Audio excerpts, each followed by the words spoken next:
Sa negosasyon ng Ukraine at Estados Unidos, tinanggihan ng Ukraine ang tatlong pangunahing kahilingan ng planong pangkapayapaan at lubos na nabigo ang mga plano ng pamimilit sa pagsuko. Pero hindi ito naging madali. Inamin ng White House na hinihingi nila ang pagsuko ng Ukraine dahil hindi sila naniniwala sa tagumpay nito. Nagbabala si Ministro ng Hukbong Sandatahan ng Estados Unidos na si Dan Driscoll sa Ukraine noong nakaraang linggo sa Kyiv na tiyak silang matatalo kung tatanggihan nila ang mapayapang kasunduan. Ibinahagi ito sa National Broadcasting Company News ng dalawang reliable na source mula sa White House. Sinabi ni Driscoll sa mga opisyal ng Ukraine na kayang makipaglaban ng mga tropang Ruso nang walang hanggan at lalong dadalas ang airstrike. Parang walang katapusan ang hukbo ng Russia, maraming missile at iba pa. Nagbabala si Driscoll na hindi na kayang magpadala ng sapat na armas at air defense systems ang Estados Unidos sa Ukraine.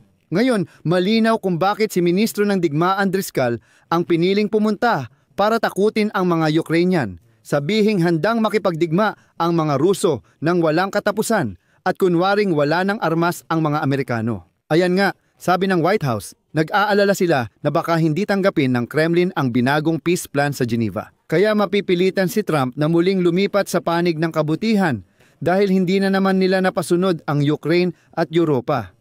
Ang pangalan ko ay Alexei Pichi. Talakayin natin ng mas detalyado ang paksang ito. Pero bago tayo magsimula, hinihiling ko sa inyo na mag-subscribe sa channel, mag-like at mag-iwan ng kahit anong komento sa episode na ito. Mag-subscribe din kayo sa aking Telegram channel, Pichi News. Ang link ay nasa video description. Dito kami nagpo-post ng agarang balita kapag may bagong update. Kung gusto ninyong suportahan ang channel na ito sa YouTube at maging updated sa lahat ng balita, maaari ninyong gawin ito sa pamamagitan ng kahit anong donasyon o bayad na sponsorship subscription. Sa tulong ng link at detalye sa description. Nandyan ang iba't ibang platform at bank details, pati na rin ang PayPal at kahit crypto wallets. Kaya't lubos akong magpapasalamat sa anumang suporta mula sa inyo. Inanunsyo kamakailan ni Pangulong Donald Trump ng United States ang progreso sa negosasyon sa Ukraine sa pagtatapos ng digmaan, pero tinutulan ng Kyiv ang tatlong pangunahing punto ng peace plan ng Amerika. Ayon sa White House, hindi pa rin handa ang Ukraine na ibigay sa Russia ang hindi okupadong bahagi ng Donbas, limitahan ang bilang ng kanilang hukbo sa 600,000 sundalo at tumanggi sa pagsali sa NATO. Bukod pa rito, ayon sa isang source ng cable news network sa White House, sinabi niya, at ika nga, mali na sabihing meron na tayong bersyon ng planong pangkapayapaan na lubos na tinatanggap ng Ukraine sa ngayon. Sinabi niya na iminungkahi ng Estados Unidos na gawing demilitarisadong zona ang Donbas, pero ilalagay ito sa ilalim ng Russia. Ngunit ang mga formulasyon tungkol sa issue ng teritoryo ay hindi pa napagkakasunduan sa ngayon. Sa totoo lang, kakaiba ang tunog ng demilitarisadong zona pero kontrolado ng Russia. Kailan tayo naniwalang magkakaroon ng demilitarisadong zona doon ayon sa mga Ruso? Mga Ruso yan, inuulit ko, kung maniniwala ka sa kanila para mong hindi iginagalang sarili mo. Hinihiling din ng Kyiv na repasuhin ang limitasyon sa bilang ng sundalo sa hukbo. At kinukumbinsi nila ang Washington na ang pagtanggi sa pagiging miyembro ng NATO ay lumilikha ng masamang halimbawa ng impluwensya ng Russia sa North Atlantic Alliance na hindi naman sila miyembro. Ibig sabihin, may isang hindi malinis na Russia na biglang papasok at magsasabi, NATO, ito lang ang gagawin ninyo. Si Trump, leader ng bansang namumuno sa NATO, ay nagsabi, sige, Vladimir Vladimirovich, ganoon gaman naman, nanin ang gagawin natin. At nagbabala ang Ukraine na baka gusto pa ni Putin na bumalik ang NATO. Halimbawa, sa mga hangganan noong 1977 at mas mahihirapan si Trump na labanan ito dahil lalo pang lalakas ang loob ng kalbong diktador. Sa kabilang banda, binigyang diin ng isang source ng cable news network sa White House na ang tatlong punto kung saan nagkaroon ng hindi pagkakasundo ay tumutugma mismo sa mga hinihingi ng Russia para tapusin ang digmaan. Kaya naman balik na naman tayo sa dead end. Paalala, nalaman natin noong nakaraang linggo ang tungkol sa peace plan para sa Ukraine na ginawa ng administrasyon ng United States Pangulo. Sa madaling salita, ganoon ang sabi. Ang orihinal na bersyon ng dokumento ay binubuo ng 28 na puntos at ito ay ipinresenta sa Kyiv ng Ministro ng Hukbong Sandatahan ng Estados Unidos na si Dan Driscoll.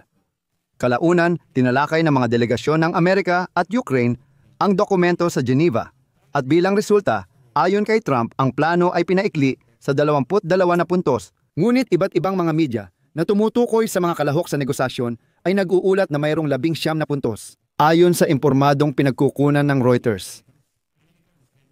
Bahagyang umasa sa mungkahi mula sa dokumentong ibinigay ng Russia sa administrasyon ni Trump noong Oktubre pa. Dito, inilatag ng Moscow ang kanilang mga kondisyon para tapusin ang digmaan na ilang beses nang tinanggihan ng Ukraine noon. At nakakagulat na iniisip pa rin ito ni Steve Witkoff. Ayon sa inilathalang transcript ng pag-uusap ng assistant ng presidente ng Russian Federation na si Yuri Ushakov at ng sugo ni Putin na si Kirill Dmitriev, ibinigay ng huli sa espesyal na kinatawan ng presidente ng Amerika na si Steve Witkoff ang bersyon ng peace plan na inihanda sa Kremlin, na kalaunan ay inangkin ng Washington na kanila. At malinaw na naging mahirap para sa Ukraine na ipaglaban ang kanilang posisyon, lalo na't ang mga opisyal ng team ni Trump ay hindi naman panig sa Ukraine. Nagbabala si Dan Driscoll, ministro ng Hukbong Katihan ng Amerika, sa Ukraine tungkol sa posibleng pagkatalo sa labanan nang bumisita siya sa Kyiv noong nakaraang linggo. Kung tatanggihan ng Ukraine ang pilit nilang ipinapasang planong pangkapayapaan.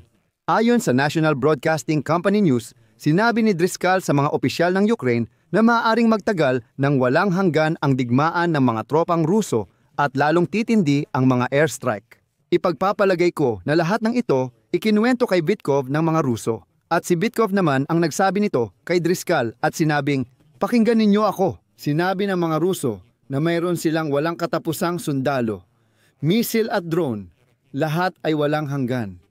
Sabihin mo sa mga Ukranyano na sumuko na lang. Nagbabala si Driscoll na hindi na kayang magpadala ng sapat na armas para sa air defense system ng Ukraine ang Estados Unidos.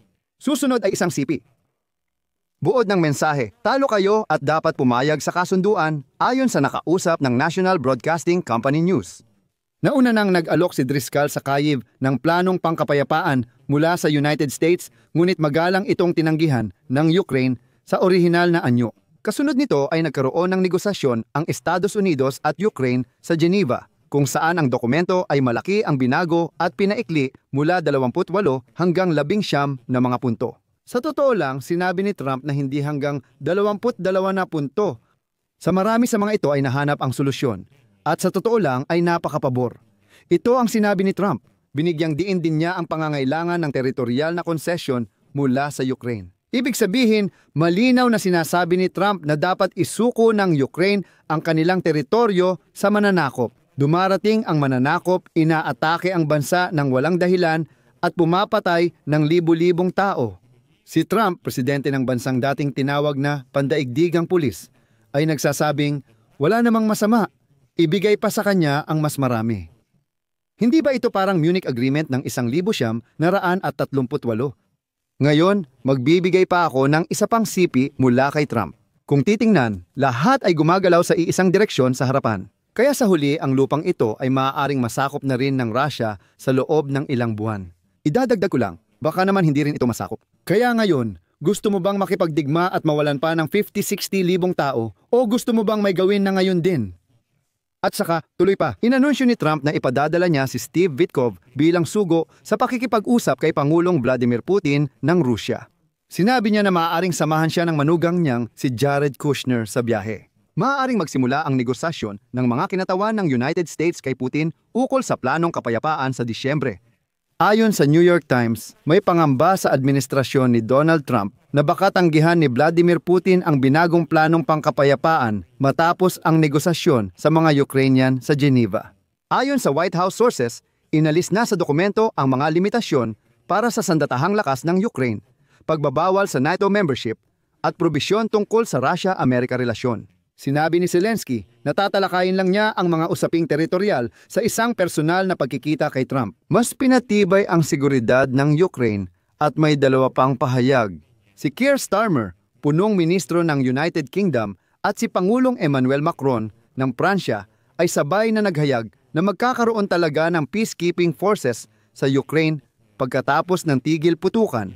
Inihahanda ng mga Briton ang kanilang mga tropa at ng mga Pranses ang kanila. Dagdag pa ni Macron, bukod sa tropang Pranses at Briton, posible ring magkaroon ng tropang Turko. Sa ngayon, walang palatandaan na papayag si Putin sa bagong plano. May ilang opisyal ni Trump na naniniwalang tatanggihan ito ng Kremlin. Kaya, sa buod, si Steve Witkoff ay pupunta sa Moscow. kung saan tatanggihan ni Putin ang planong inayos sa Geneva. Malamang ay hindi niya ito tatanggapin at magsisimula siyang magmungkahi ng panibago.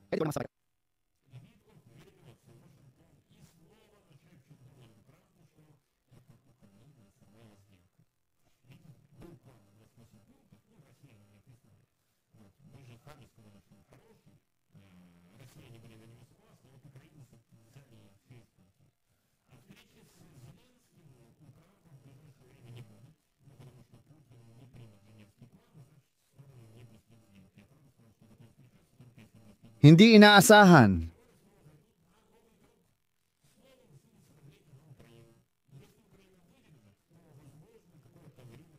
Ang oras na lilipas ay magiging hindi inaasahan. Ang oras na hindi lilipas ay magiging hindi inaasahan. Ang oras ay hindi inaasahan na hindi inaasahan. Ang oras ay hindi inaasahan na hindi inaasahan. Oras na lilipas ay magiging hindi inaasahan. Oras na lilipas ay magiging hindi inaasahan.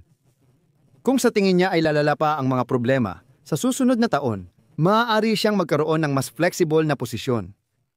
Dito ako maglalagay ng tutuldok. Ilagay ang inyong opinyon at mga konklusyon sa mga komento sa ilalim ng episode na ito. Mag-subscribe sa channel, pindutin ang kampanilya at huwag kalimutang mag-like. Iyon lang, ingatan ninyo ang inyong sarili. Paalam sa lahat!